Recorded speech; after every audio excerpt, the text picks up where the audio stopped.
Imagine moving into your dream home, only to have a power-hungry HOA president destroy your property without warning. But what if you could beat them at their own game?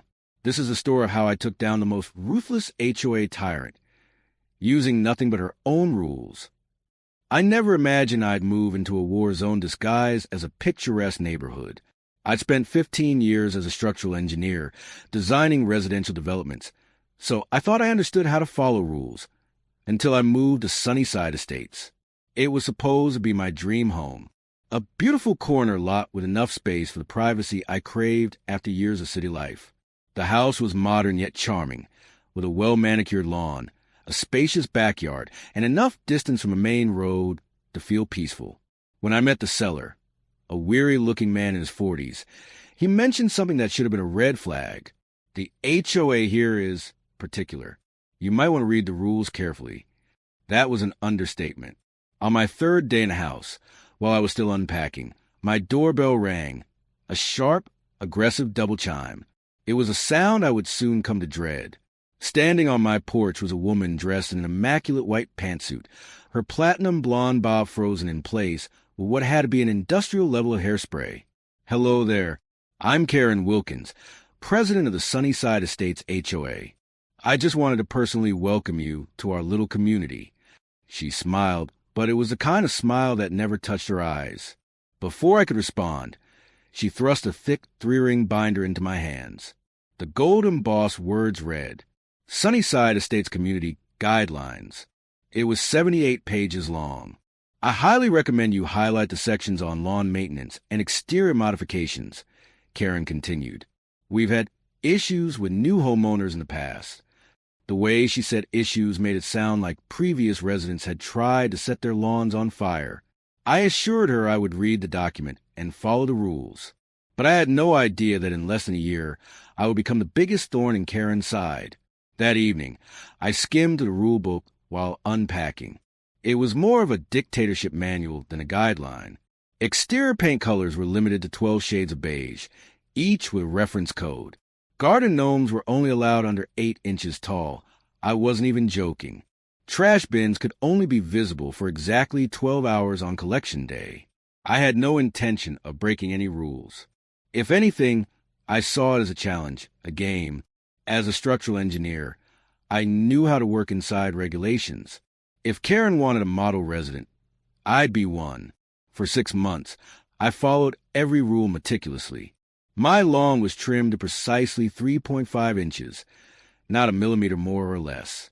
My mailbox was exactly the approved design, right down to the correct shade of matte black. I painted my front door sandstone whisper, the only color allowed for corner lots with eastern exposure. Karen barely looked at my house during her daily patrols in her luxury SUV, clipboard in hand. Other residents weren't as lucky.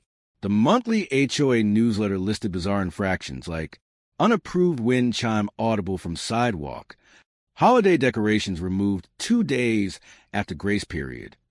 It was ridiculous, but I was safe, or so I thought. One day, while sitting on my porch with a cup of coffee, I noticed something. My corner lot faced a relatively busy street, meaning cars, pedestrians, and noise were constant distractions. I wanted more privacy, and I found the perfect solution, a hedgerow. So I did my homework. The HOA Handbook, page 42, paragraph 6, clearly stated that natural privacy barriers are allowed as long as they don't exceed 6 feet and don't block visibility at street corners. Appendix E listed approved plant species. I chose emerald green arborvitae, a fully approved species. I even hired a professional landscaping company, one from the HOA's own approved vendor list, to install them. The hedges were planted at exactly 5 feet 10 inches, well under the limit. The corner sightline clearance was set back 15 feet, far beyond the 10-foot requirement. For 3 glorious weeks, I enjoyed my privacy. The road noise diminished, and my property looked better than ever. Then, everything changed. I arrived home one afternoon and immediately felt something was wrong. Karen was standing in my front yard, her arms crossed, watching 2 workers with hedge trimmers. My stomach dropped. I stepped out of my car and froze. My perfect hedges had been butchered, cut down to barely 3 feet tall. What had once been a lush green privacy barrier was now a row of stumpy, sad-looking bushes that provided neither privacy nor aesthetic appeal. I marched across the yard, my pulse pounding. "Excuse me, what the hell is going on here?" I demanded. Karen turned, her practiced plastic smile in place. "Oh, Michael, your hedges were in violation of Code 4.7b. They were obstructing the critical sight line at the corner." My fists clenched. "That's not true. I followed every rule. The setback is 15 feet, not 10. The hedges are under 6 feet. Karen waved a hand dismissively. Her diamond bracelet glinted in the sunlight. "It was emailed last week to all residents. The board voted and approved emergency action due to safety concerns." I scanned my yard and saw a tiny orange flag near the corner. It hadn't been there this morning. I felt a wave of cold rage. I never received a notification. Karen sighed dramatically. "Perhaps you should read the handbook more carefully." Then she handed the workers some cash, thanked them, and walked away, leaving me with a $375 bill for the destruction of my own hedges. I stared at the ruined remnants of my once perfect plants, feeling a new emotion rising in my chest. Not just anger, not just frustration, but determination. Karen had played her game. Now it was my turn. That night, I read every word of the HOA rulebook. Somewhere in those 78 pages, there had to be a way to fight back. And then I found it. While natural privacy barriers had height restrictions, structural privacy elements had different rules. Perimeter walls, if built with approved materials, could be up to 6 feet high. If the HOA's architectural committee didn't respond within 14 days, the request was automatically approved. The next morning, I submitted a formal application for a 6-foot cinder block wall. Karen had destroyed my hedges, so I was about to build something she couldn't touch. The day after submitting my application for the wall, I checked my email every hour. No response. The HOA had exactly 14 days to approve or deny the request. If they failed, I could legally begin construction without interference. But this was Karen's HOA. She would never let me win without a fight. So I decided to be proactive. I documented everything. A certified mail receipt proving they received my application, time-stamped emails, and detailed blueprints from my engineering software. If Karen tried anything shady, I'd be ready. Day 5, nothing. Day 10, still nothing. Day 14, the deadline. I waited until midnight, watching the clock tick past the final hour. No response. That was it. I had won. At exactly 8 a.m. on day 15, I rented an excavator and had a truckload of cinder blocks delivered to my driveway. Then I started digging. I had barely been working an hour when I heard the unmistakable screech of tires. Karen's luxury SUV jerked to a stop in front of my house. She slammed her door and stormed across my lawn, her heels sinking into the soil with each furious step. Her face was beet red, her clipboard gripped so tightly her knuckles turned white. "Michael, what do you think you're doing?" she shrieked. I calmly turned off the excavator, climbed down, and pulled out my certified approval notice. "Building my wall, Karen." I held up the documents. "You had 14 days to deny my request. You didn't, so now it's automatically approved." Karen snatched the paper from my hands, scanning the page as if she could make the approval disappear by staring hard enough. Her lips curled in frustration.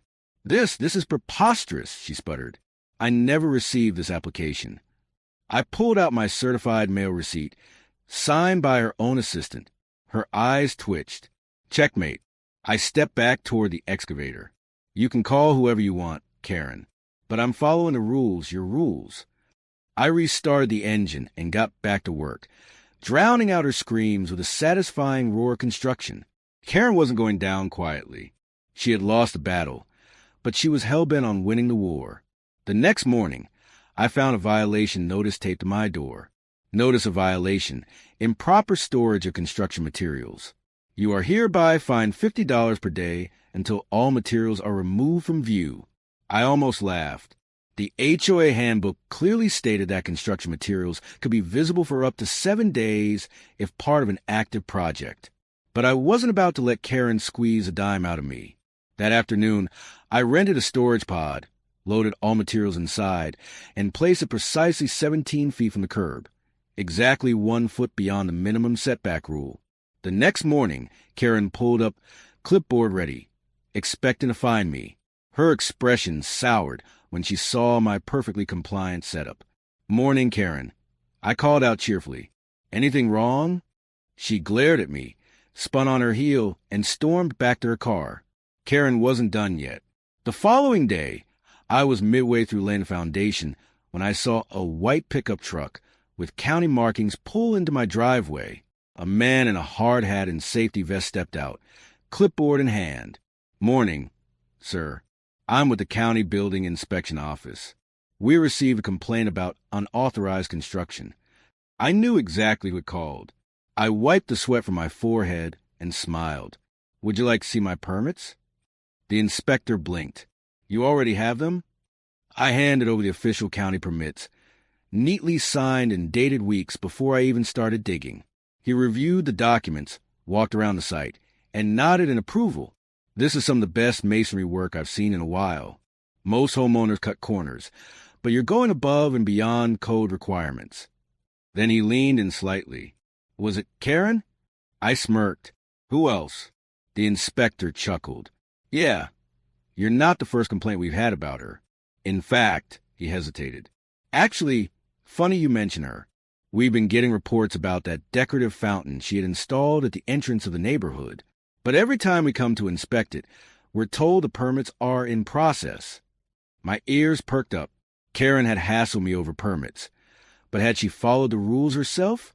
I decided to find out. That night, I sat down with a glass of whiskey and my laptop. I accessed the county's public permit database and searched for any permits under Sunnyside Estates HOA. What I found? Nothing. Karen had spent $30,000 of HOA funds on a community fountain project without a single permit. This wasn't just a mistake. This was outright corruption. And that wasn't all. The landscaping contract for the HOA had tripled in cost in the past 3 years. The company handling the landscaping, owned by Karen's brother-in-law.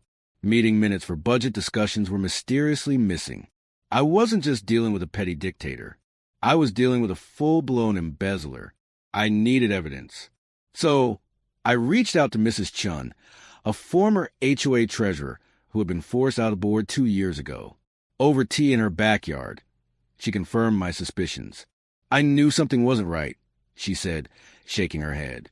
"But every time I asked for invoices, I was told they were confidential. I had all the proof I needed.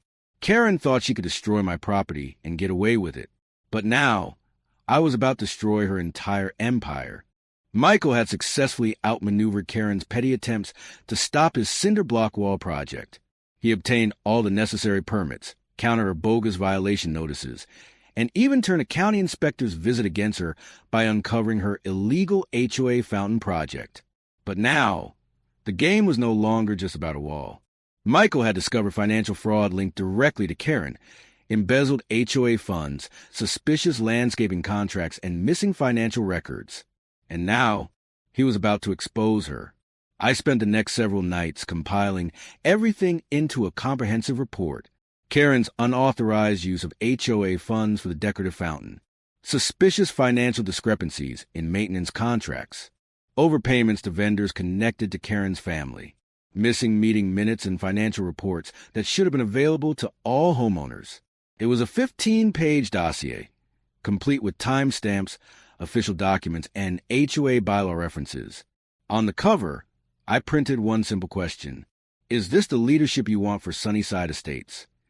The HOA's annual meeting was in 3 days, and I planned to hand out copies to every homeowner in attendance. Karen had built her power on fear, secrecy, and manipulation. I was about to tear it all down. The evening of the HOA meeting, I arrived early at the community clubhouse. Normally, these meetings were sparsely attended. Karen had intimidated homeowners into apathy over the years. But tonight, the room was packed. Word had spread. By the time Karen walked in, 15 minutes late, nearly 100 homeowners were already there, far more than the usual dozen or so who typically attended. Karen's eyes flickered with unease as she took in the sight of so many people, each one holding a copy of my report. She quickly composed herself, adjusting her blazer before stepping up to the podium. "Good evening, neighbors," she began, forcing a smile. "Before we begin, I want to remind everyone that HOA matters should be handled in a respectful and orderly manner." She paused, scanning the room. "Now, let's begin with our first agenda item." A voice cut her off. Actually, Mrs. Chun, the former treasurer, stood up. "Before we proceed, I move for an immediate vote of no confidence in President Wilkins."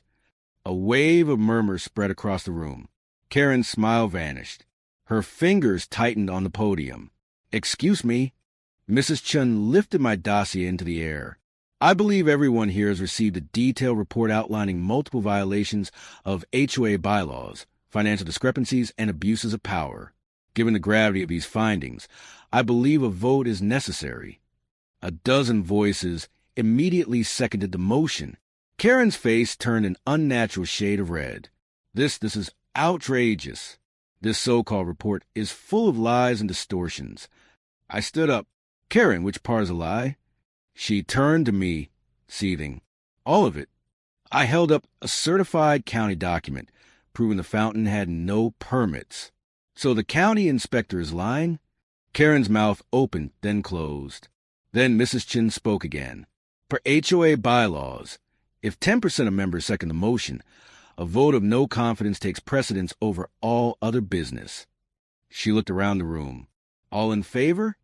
Nearly every hand shot up. Karen froze at the podium, staring out at the room in pure horror. 92 out of 97 homeowners had voted for her removal. Only 2 people had voted against. Karen herself and her next-door neighbor, a woman who owed her favors. 3 abstained. A small cheer erupted from the back of the room, quickly hushed by the vice president, David Thompson, who now stepped forward. Karen still hadn't moved. Her hand trembled on the podium, her knuckles ghostly white. This isn't legal," she whispered.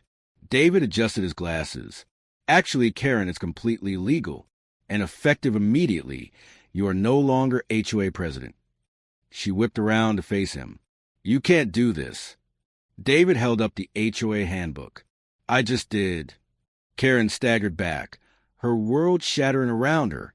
For the first time in years, she had no power, no control, nothing. As the meeting adjourned, I was gathering my things when I heard rapid footsteps behind me.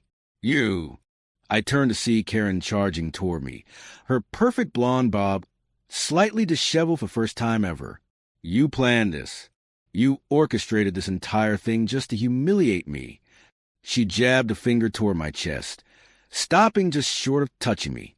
I sighed, suddenly more tired than triumphant. "No, Karen, you did this to yourself." Her eyes flashed with rage. "This isn't over. I'll find a way to make you regret this. Nobody makes a fool of me and gets away with it." Before I could respond, a new voice cut through the tension. "Actually, Karen," Mrs. Chin stepped forward, accompanied by David Thompson and another former board member. "We've just reviewed the financial records you left behind. Would you care to explain why $20,000 of HOA funds were transferred to your personal account last month?" Karen froze. Her mouth opened, then closed. For the first time since I'd met her, Karen Wilkins was speechless. In the weeks that followed, the HOA's new leadership launched a full-scale audit of the association's finances. What they found: over $50,000 in questionable transactions, payments to consultants that didn't exist, HOA fees being funneled into Karen's personal accounts. Karen was officially under investigation. Meanwhile, I put the final touches on my wall. It stood tall and strong, a monument to malicious compliance. I even added decorative planters at each end, filled with HOA-approved flowers. Neighbors started stopping by, thanking me for standing up to Karen. Some share their own horror stories. Unapproved bird feeders taken down, holiday decorations fined, trash cans monitored like state secrets. For the first time in years, the neighborhood was free. Karen eventually moved out, disgraced and under legal scrutiny. The HOA, now under new leadership, reversed dozens of unfair fines and established new, fairer policies. As for me, I finally had the peaceful home I wanted. And whenever I sat on my porch, sipping coffee and admiring my beautiful HOA-approved cinder block wall, I smiled, because in the end, all I had done was follow the rules. The weeks following Karen's downfall were strangely peaceful. For the first time in years, the neighborhood felt lighter, like a weight had been lifted from everyone's shoulders. The new HOA leadership, led by David Thompson, immediately started undoing Karen's damage. Dozens of bogus violation fines were reversed. New, fair policies were put in place. Community events that Karen had banned, like holiday decorations, were reinstated. The best part? The HOA's new audit committee had full access to the association's finances. And what they found? Well, let's just say Karen was in a world of trouble. One morning, about a month after Karen's removal, I was enjoying coffee on my porch when a White County vehicle pulled up to her house. Two men in business suits stepped out. They knocked. Karen answered. The moment she saw their badges, her face turned pale. Even from across the street, I could see the panic in her eyes. The county investigators spoke calmly, but Karen's body language screamed pure terror. Then suddenly, she slammed the door in their faces. But the men didn't go away. Instead, one of them pulled out a folder of documents, while the other made a phone call. 15 minutes later, a second car arrived. And this time, it wasn't county investigators. It was police officers. Karen was about to learn something important. HOA power doesn't mean much when you break actual laws. As it turned out, the $50,000 in missing HOA funds was just the tip of the iceberg. The full audit uncovered over $100,000 in unauthorized payments to Karen's brother-in-law's landscaping company. Multiple unexplained cash withdrawals from HOA accounts, some as high as $5,000 each. A secret consultant fee of $20,000 paid to a company that didn't even exist. The evidence was so damning that the HOA's lawyer immediately referred the case to law enforcement. And Karen? She was now the subject of a full criminal investigation. The woman who had once patrolled the neighborhood like a queen, handing out bogus fines and issuing threats to homeowners, was now being investigated for embezzlement. Poetic justice. Karen's final days in Sunnyside Estates were nothing short of spectacular. With her corruption exposed and her power stripped away, she became a pariah. Neighbors who once feared her now ignored her. Her friends on the board abandoned her, wanting no part of her legal mess. The community newsletter, which she once controlled, published a formal statement condemning her actions. Karen snapped. One night, at 2 a.m., she marched down my street, screaming about how the entire neighborhood was against her. Then, a few days later, she completely lost it. It was a Saturday morning, and I was working in my yard when I heard bang, bang, bang. Karen was hammering a for sale sign into her lawn with so much force it nearly snapped. Her hair was a mess, her usual flawless makeup smeared, and she was muttering under her breath like a lunatic. Several neighbors gathered on their porches, watching. Karen suddenly whirled around and screamed, "Are you all happy now? You destroyed me." The neighborhood fell silent. Then, from down the street, Mrs. Chin called out, perfectly calm, "No, Karen, you did that all by yourself." The moment froze in time. Karen stared at her, lips trembling, before finally turning away and storming inside her house. It was the last time she ever spoke to any of us. A month later, Karen was gone. Her house sold below market value. No doubt because buyers knew the full story. With her out of the picture, Sunnyside Estates finally felt like a real community again. People no longer lived in fear of minor infractions. And me? I finally had my peace. I sat on my porch, sipping coffee, looking at my perfect HOA-approved 6-foot cinder block wall. A few neighbors stopped by, admiring it. "Michael, I have to say that wall is a masterpiece." I smiled. "Thanks. But honestly, Karen built it more than I did. Because, in the end, I had simply followed the rules. Her rules. And they had completely destroyed her. Sunnyside Estates became a symbol of change. Karen's corruption exposed a fundamental truth. Power unchecked leads to tyranny. For years, She had abused her position, believing herself untouchable. But in the end, she wasn't above the rules. She was trapped by them, and the same system she weaponized against others ultimately became her own undoing. The neighborhood was finally free. And as for me, well, let's just say I sleep very well behind my impenetrable HOA-approved wall.